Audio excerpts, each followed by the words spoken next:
Olá pessoal, tudo bom? Professor Flávio aqui. Hoje nós iremos dar início à segunda aula de espanhol, certo?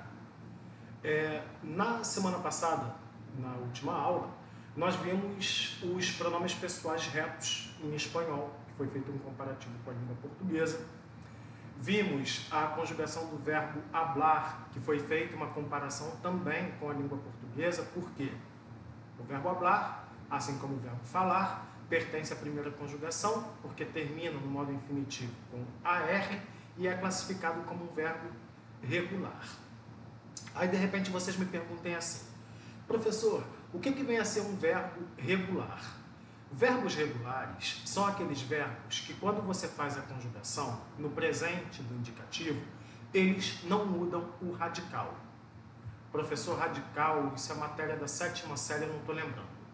Radical é aquilo que antecede a conjugação. Então, por um exemplo, fazendo um comparativo com a língua portuguesa. Falar, tá? Falar pertence a qual conjugação, pessoal?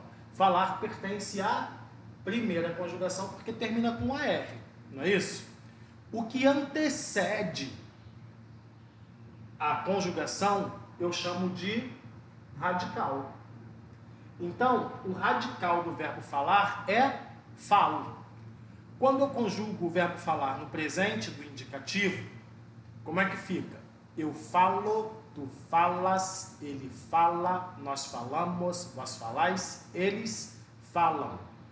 Reparem que o fol, que é o radical, eu não mudei na conjugação do presente do indicativo. Então eu falo que o verbo falar, ele é um verbo regular, porque ele mantém o mesmo radical. Aproveitando essa deixa, já adiantando alguma coisa, porque a gente vai ver isso na língua portuguesa também, existem verbos que são classificados como verbos irregulares. O que vem a ser um verbo irregular? Verbos irregulares são aqueles verbos que na conjugação, no presente do indicativo, você vai ver que ele não se mantém uniforme, ele não vai manter aquela mesma estrutura do radical da primeira até a última pessoa. E a gente tem vários exemplos aí de verbos irregulares também, que no decorrer da aula nós iremos ver. Temos também, tanto no espanhol quanto na língua portuguesa, verbos que nós chamamos de verbos defectivos. O que vem a ser verbos defectivos? Verbos defectivos são verbos que têm defeito, né? Defeito abre e fecha aspas. Geralmente esses verbos, eles não têm conjugação na primeira pessoa do singular. Então, por um exemplo, o verbo colorir. Você não consegue conjugar o verbo colorir no presente do indicativo em primeira pessoa. Não existe na língua portuguesa eu coloro muito bem. Eu colório muito bem. Não existe conjugação do verbo colorir no presente do indicativo. Então a gente chama esse verbo de verbo defectivo, quando você não tem conjugação em todas as pessoas. A mesma coisa o verbo falir. Não existe a conjugação do verbo falir no presente do indicativo. Eu falo é do verbo falar.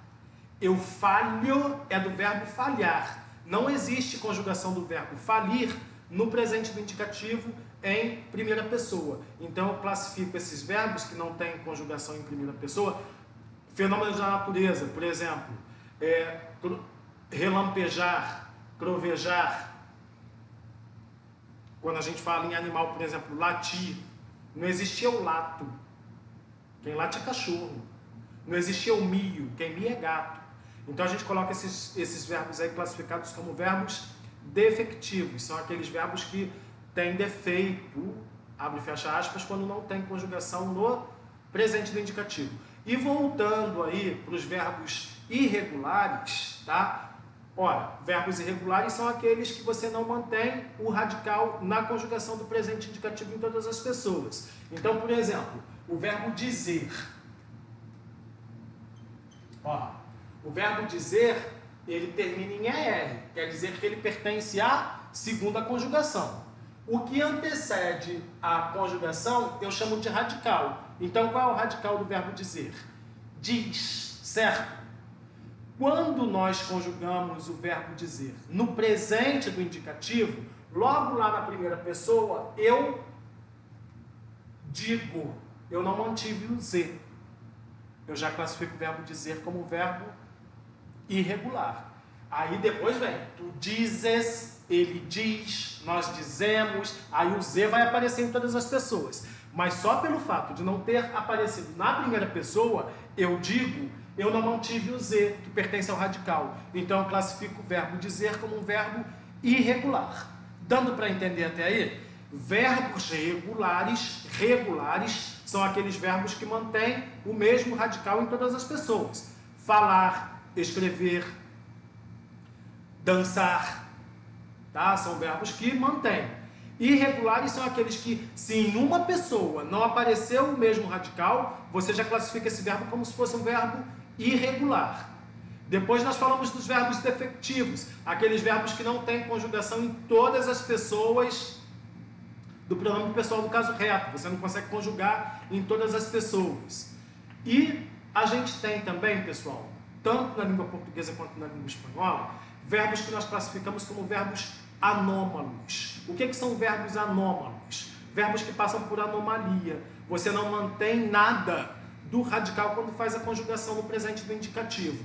Por exemplo, dizer, dizer não, ir. Ir e IR pertence à terceira conjugação porque só tem IR, mas quando você conjuga o verbo ir no presente do indicativo, como é que fica? Eu vou, tu vais, ele vai. Mantive alguma coisa do ir? Não mantive. Então eu classifico o verbo ir como se fosse um verbo anômalo. Ele passa por anomalia quando eu faço a conjugação. Professor, o senhor está explicando em português, porque gramaticalmente essa parte do espanhol é igual, a explicação pode ser igual, porque não teria como ficar explicando a matéria toda em espanhol aqui e depois vocês dizerem, professor, mas eu não estou entendendo bulufas do que o senhor está explicando. Então eu tenho que fazer a explicação em português fazendo um comparativo com a língua portuguesa. Certo até aí?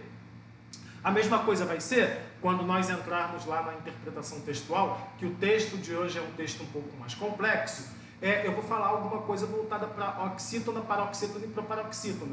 Embora na língua espanhola tenha, além de todas essas conjugações, tenha sobresdrújulas. Eles têm uma classificação a mais quando nós falamos em sílabas tônicas, tá? Mas eu vou ter que fazer um comparativo aí entre oxítona e paroxítona para explicar oxítona e paroxítona em espanhol para vocês. Aí, recapitulando aqui, eu coloquei a conjugação, terminação e os exemplos aqui que estão sendo dados. Primeira conjugação, verbos terminados em AR. Hablar, cantar, bailar. Tá? Bailar, dançar. Cantar, a gente classifica isso daqui como uma palavra o quê? O que é isso aqui, pessoal? Quando as palavras elas são parecidas entre um idioma e outro. A gente chama de quê? Hein? Alguém lembra? Daqui a pouco a gente recapitula isso daí. Segunda, terminadas em ER. Comer, bender. Por que bender, professor? V tem som de B em espanhol. E temer. Tá? Aqui, IR, terceira conjugação porque termina com IR. Bibir, partir, escrever. Então, ó, partir, bender, comer, cantar, a gente chama de palavras cognatas, não é isso? O que são palavras cognatas? Palavras que são parecidas ou iguais dentre um idioma e outro. As conjugações, pessoal, ficam próximas também do português. Lembram lá na semana passada, quando nós falamos do verbo hablar? Eu hablo, tu hablas, él, ella, usted habla, nosotros hablamos, vosotros hablas, ellos, ellas, ustedes hablan. Yo canto, tú cantas, él, ella, usted canta, nosotros cantamos, vosotros cantás, ellos, ellas, ustedes cantan. Yo bailo, tú bailas, él, ella, usted baila, nosotros bailamos, vosotros bailáis, ellos, ellas, ustedes bailam. E assim sucessivamente. Yo vivo, tú vives, él, ella, usted vive, nosotros vivemos, vosotros vivés, él, ella, ustedes vivem. E assim sucessivamente. Certo até aqui? Na semana passada, nós vimos a conjugação apenas do verbo hablar, que é o verbo falar. Lembram disso? Aqui, ó, nós temos mais 4 conjugações. Os pronomes pessoais retos, mais uma vez, recapitulando aqui para vocês: yo, tu, él, ella, usted, nosotros, vosotros, ellos, eles, ustedes. Traduzindo, voltando, fazendo um comparativo com a língua portuguesa, pronomes pessoais retos da língua portuguesa, o que é que nós temos? Eu, tu, ele, ela, nós, vós, eles ou elas. Qual é a diferença quando a gente fala em pronomes pessoais em espanhol e pronomes pessoais em português? A diferença está no usted, que é o quê? A gente viu isso na semana passada. Usted, você. Ustedes, vocês. Usted e ustedes são colocados dentro da língua espanhola como pronomes pessoais retos. Na língua portuguesa, você e vocês é colocado como se fosse pronome de tratamento. É uma coisa que eu, particularmente, acho errado, porque a nossa língua, a língua portuguesa, ela passou por várias mudanças, né? Principalmente nos últimos tempos. De repente, uma das únicas coisas que tenha sido mantido é que as palavras proparoxítonas, elas continuam sendo acentuadas. Até aí tudo bem.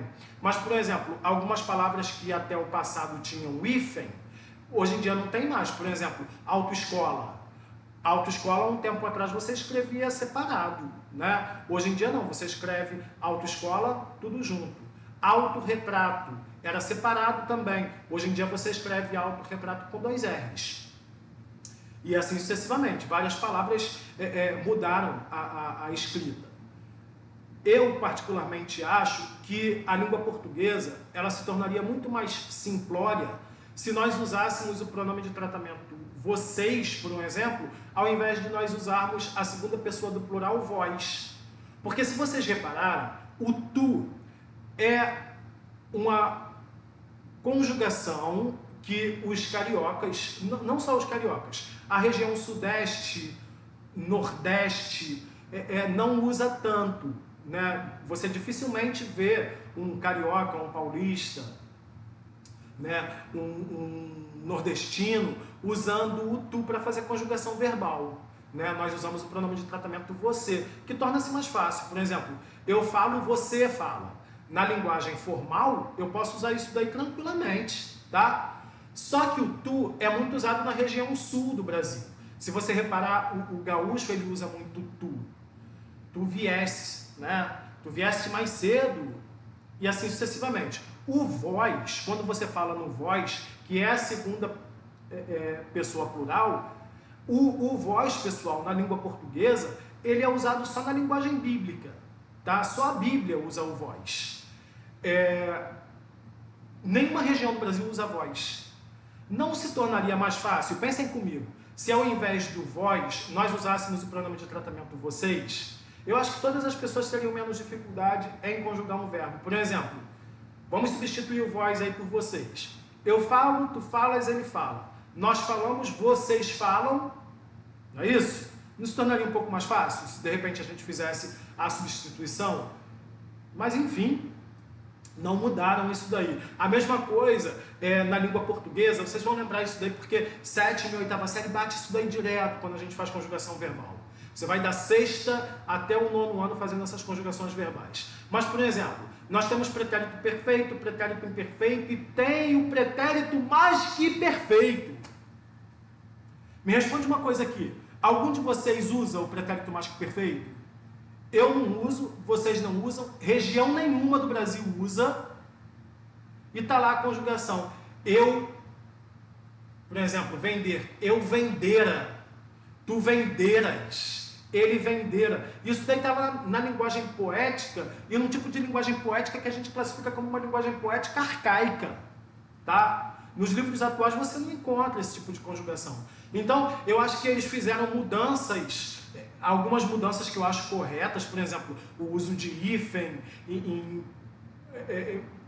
fazendo uso de justaposição, que a gente vai ver isso daí dentro da língua portuguesa, processo de aglutinação, que passou a ter como autorretrato, autoescola, telesala, por exemplo. Telesala era separado, hoje em dia quando você escreve telesala é tudo junto com 2 S's.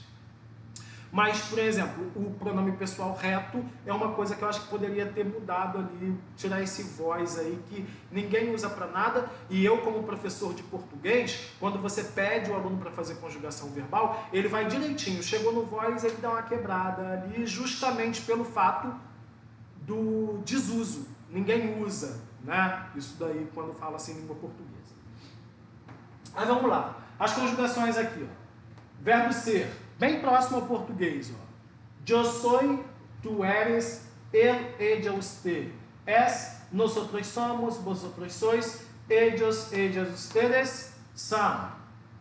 Está, yo estoy, tú estás, él, ella, usted está, nosotros estamos, vosotros estás, ellos, ellas, ustedes estão.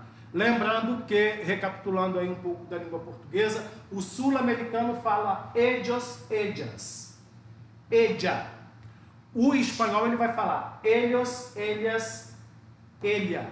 Existe certo ou errado? Não. É pronúncia, tá? Por exemplo, se eu colocasse aqui, yo soy Flávio. E tu?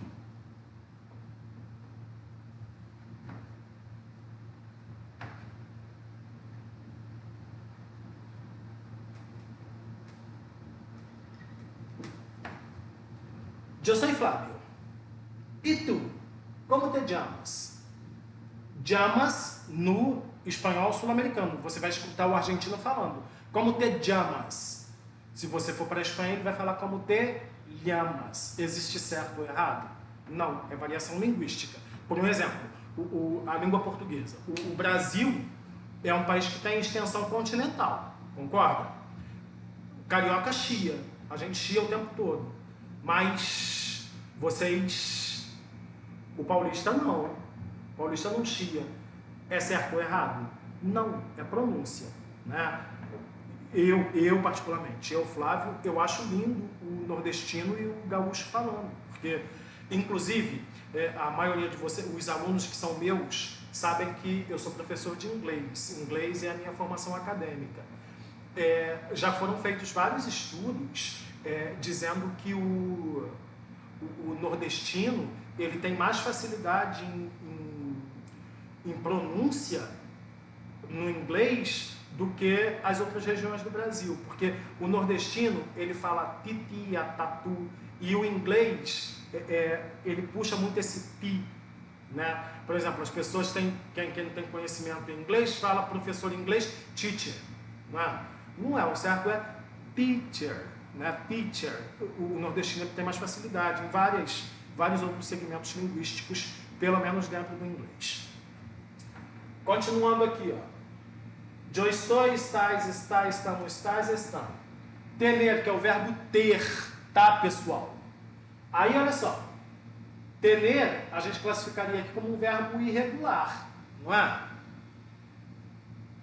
Segunda conjugação, radical tener, ten.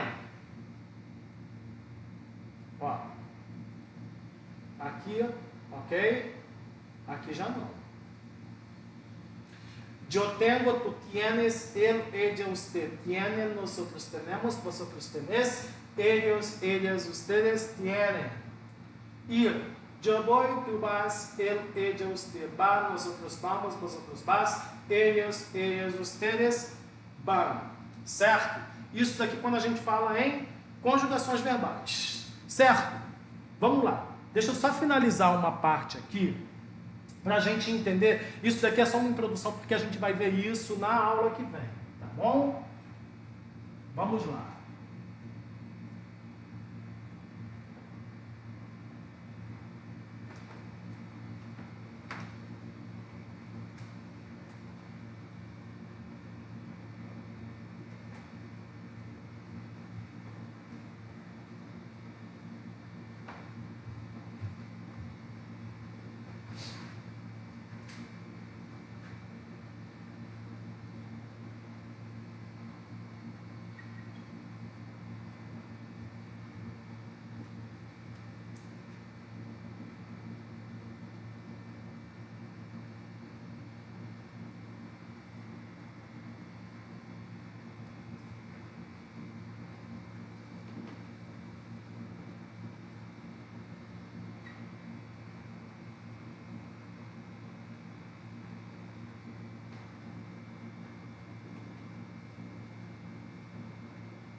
Que hora es?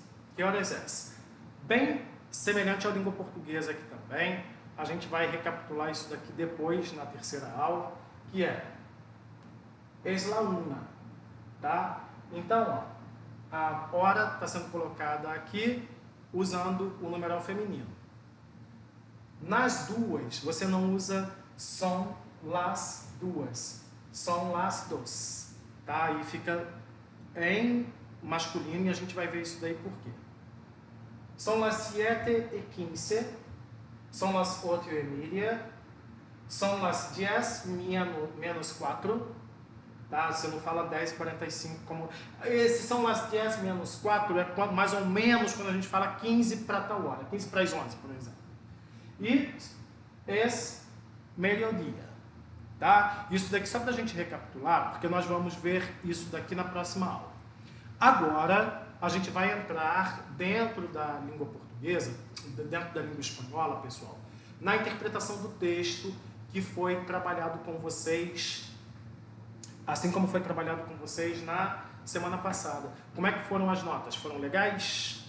Foram boas as notas da semana passada? Espero que sim, porque quem prestou atenção na aula, a gente bateu bastante sobre aqueles assuntos propostos ali. Vamos lá, mesma coisa que eu coloquei na semana passada, vou colocar a interpretação de um texto aqui e vou ler o texto para vocês. Nesse caso, eu vou ler o texto, é um texto maior, eu queria que quando vocês se deparassem com o texto na hora de fazer a prova, não ficassem assustados, porque é um texto grande, mas quem prestar atenção na interpretação de texto que eu estou fazendo aqui, vai conseguir desenvolver a avaliação numa boa, certo? Vamos lá.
Vamos lá, pessoal. Eu vou ler o texto aqui com vocês, em que o título do texto é o seguinte, ó. Mi perra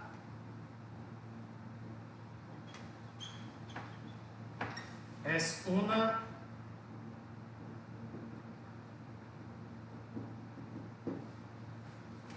Mi perra es una freak, tá? Minha cadela é uma esquisita, estranha, maluquinha. Vai depender do contexto, porque esse freak aqui foi uma adaptação linguística vindo de uma palavra em inglês que é freak, que a gente traduziria como estranha, esquisita, maluca. Vai depender do contexto, tá? Aí o texto diz assim, ó. Estou lendo aqui, vou ler partes fragmentadas, justamente para vocês terem ideia do texto que está sendo tratado. Tengo, né, que é do verbo tener, que a gente viu ainda agora, tem uma cadela um pouco esquisita. Já eu a adotei de uma associação animalista, a NAA, há 3 ou 4 meses. Tem uns 2 anos, pesa 25 quilos, é preta e branca, como uma vaquinha. Ela é caladíssima, jamais latiu, ou seja, não adianta. Se chegar próximo dela, da Carlota, da pobre Carlota, ela sai de perto de você e se esconde nos lugares mais remotos da casa. Aí, no texto, a autora ela começa a explicar o comportamento que a cadela tem, inclusive meio agressivo, quando alguma pessoa chega próximo dela. Ela vai explicando que logo assim que ela adotou a cadela, ela tem dificuldade, inclusive, de passear na rua com a cadela, porque a cadela se comporta de uma maneira totalmente estranha. E ela chega à conclusão de que provavelmente a cadela ela tinha esse comportamento no início, porque provavelmente ela foi maltratada por alguém. Tá? Então, esse é o argumento principal. O comportamento que a cadela tem, assim que ela adotou dessa ANAA, e ela não consegue explicar muito bem esse comportamento esquisito que a cadela tem no início, né, assim que vai morar com ela dentro de casa. Depois, lá no final, ela faz um comparativo, uma espécie de metáfora, com relação à cadela, tá? Com relação à cadela e o ser humano, porque ela diz em determinado momento, não com essas palavras, que a memória é um impedimento para a felicidade e que nós, seres humanos, nós nos preocupamos demasiadamente por coisas sem importância. Nesse comparativo metafórico que ela faz, ela diz mais ou menos assim, às vezes você leva para um outro relacionamento problemas que você teve com outra pessoa. Por exemplo, um casamento que não deu certo. Tudo aquilo que foi errado, você acha que a outra pessoa vai cometer, vai fazer a mesma coisa. E não é um outro relacionamento, é uma outra pessoa. Não só no relacionamento, como no trabalho também. Você foi traído por um colega de trabalho. Você vai chegar no trabalho achando que todas aquelas outras pessoas vão te trair também, porque uma pessoa te traiu. Isso daí é um tipo de conhecimento, inclusive, que a gente taca como conhecimento do senso comum. Você tira uma experiência para tratar todas as outras. E isso é errado. Então, o texto mostra mais ou menos isso. Que a cadela ela chega com esse comportamento, assim que ela adota, mas aos poucos a cadela vai mudando, vai aceitando o amor que ela tem para dar e muda completamente o comportamento. É um texto grande, já estou dizendo para vocês que é um texto grande, mas eu estou resumindo aqui para vocês conseguirem fazer uma boa prova, certo? Então vamos lá. Podemos resumir o texto afirmando que a autora... Posso colocar em vermelho, pessoal? Explica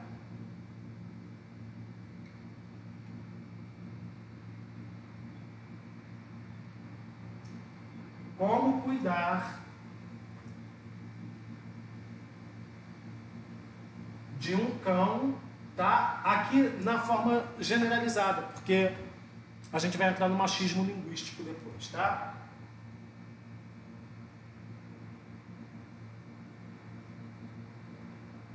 Explica como cuidar de um cão dentro de casa. O texto diz que a cadela da autora se comporta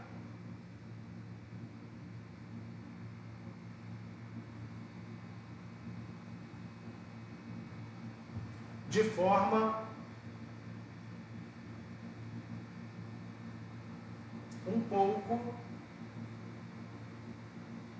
agressiva. Pela leitura do texto, podemos afirmar que a memória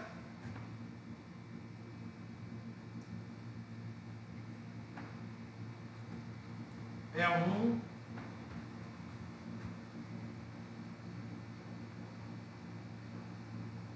impedimento para a felicidade. E 4 é uma afirmação presente no texto: os humanos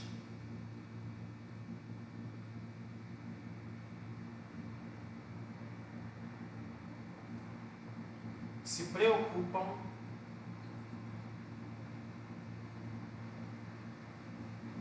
demasiadamente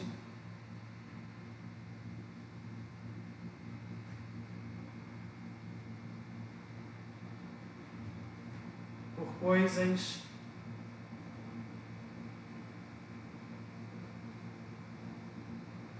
sem importância. Certo até aí? Logo depois, pessoal, como é matéria voltada para o ensino médio, tem uma charge também. E a charge, eu já vou traduzir a charge aqui para vocês. Diz assim, ó, é como se fosse dois cachorros conversando, seguindo essa mesma linha de raciocínio, que diz assim, ó, abandonar os cachorros, porque nesse caso aqui, mascotas, prestem atenção no que eu estou explicando. Nesse caso aqui, nós estamos falando de cachorro, não é? Então, mascotas é cachorro, tá? Ou cachorros, tá? Abandonar os cachorros no verão é renunciar o que os humanos fazem. Dito em outras palavras, nos devolvem a bestialidade, tá? Então, em cima da interpretação da charge agora. Isso daqui é a interpretação do texto, agora a gente vai falar sobre a charge que foi trabalhada ali.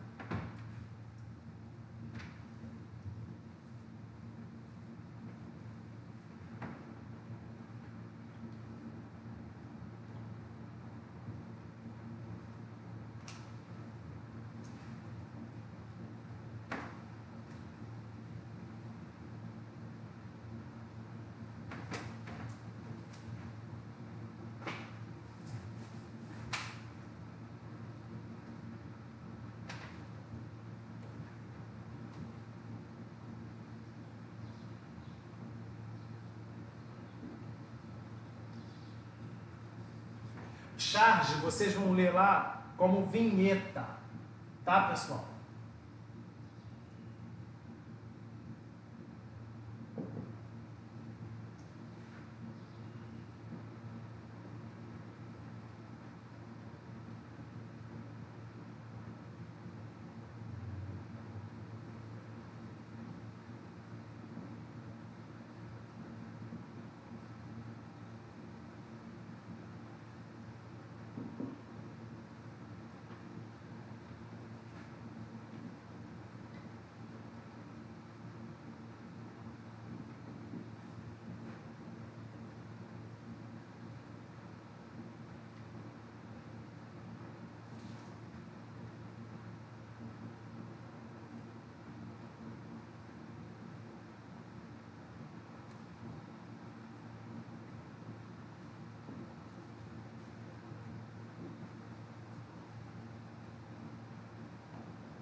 Aí, ó, relendo aqui a charge para vocês. Abandonar os cachorros, ó, prestem atenção, mascotas, nesse caso aqui, é um falso cognato.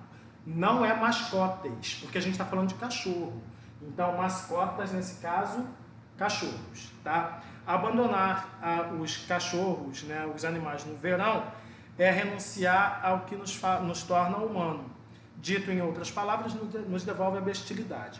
Então, essa vinheta, ou vinheta, como a gente pode classificar aí também como charge, coloquem assim, ó, aborda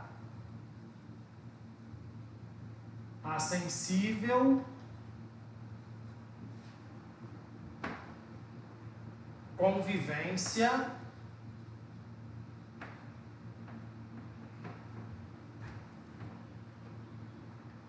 entre animais e humanos.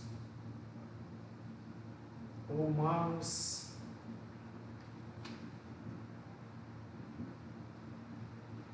e animais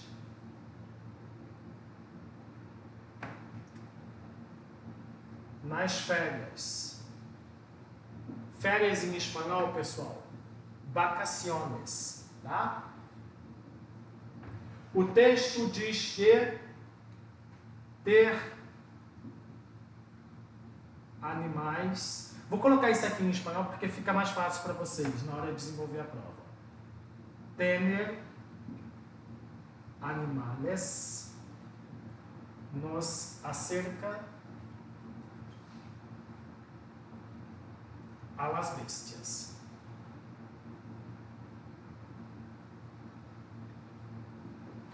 E aqui, pessoal, a gente tem um vocabulário que provavelmente você vai encontrar no texto. Apechugar com é o mesmo que enfrentar-se a e lutar contra, tá? Reparem que aqui está com uma palavra um pouco mais complexa, mas aí quando você vai para cá, ó, enfrentar ou lutar contra é o mesmo que apechugar com, certo até aí? Lo, artículo neutro. Lembra lá na primeira aula que a gente viu nos dias da semana, los dias de la semana, que eu usei well como pronome artigo definido masculino? O lo aqui é um artigo neutro, porque a gente usa o lo mais para o superlativo. Tá? Então o lo é classificado como artículo neutro, ou seja, artigo neutro. O maior, o mais importante, que a gente vai colocar aqui como superlativo, que será a matéria da próxima aula também. Aqui eu estou fazendo um comparativo com a língua portuguesa. Ó. Mi, solo, se são acentuadas pela mesma regra da língua portuguesa. Por quê? O que são palavras oxítonas, pessoal? Palavras oxítonas são aquelas palavras em que a sílaba tônica é a última. E nesse caso aqui, além de serem oxítonas, o mi e o se, além de serem oxítonas, são palavras monossílabas. O que são palavras monossilábicas? Palavras que só têm uma sílaba. Então, ó, mi, se, oxítonas e monossílabas, igual à língua portuguesa. Pó, só. E se fosse dissílabo, por exemplo, palavras oxítonas de sílabas, ou trissílabas, que você dá ênfase à última sílaba. Por exemplo, sofá é uma palavra oxítona, por quê? Você dá ênfase na última sílaba. Café é uma palavra oxítona, por quê? Você dá ênfase na segunda sílaba, na última sílaba. E assim sucessivamente. Paroxítonas são palavras que têm que ser, pelo menos, dissílabos e que você dá ênfase na penúltima sílaba. Montanha, por exemplo. Você não fala montanha, você não fala montanhar, você fala montanha. Você dá ênfase na penúltima sílaba. Aqui é a mesma coisa. Solo. Você não fala soló. Solo. Eu estou dando um exemplo aqui de um dissílabo que é paroxítona, assim como a língua portuguesa. Então, mi, solo, se são acentuadas pela mesma regra quando nós fazemos um comparativo com a língua portuguesa. Espero que todos tenham prestado atenção. Pensem antes de fazer a prova. Não leiam em espanhol achando que vão ter muita dificuldade. Tem muitas palavras que são cognatas. Boa prova. Até semana que vem.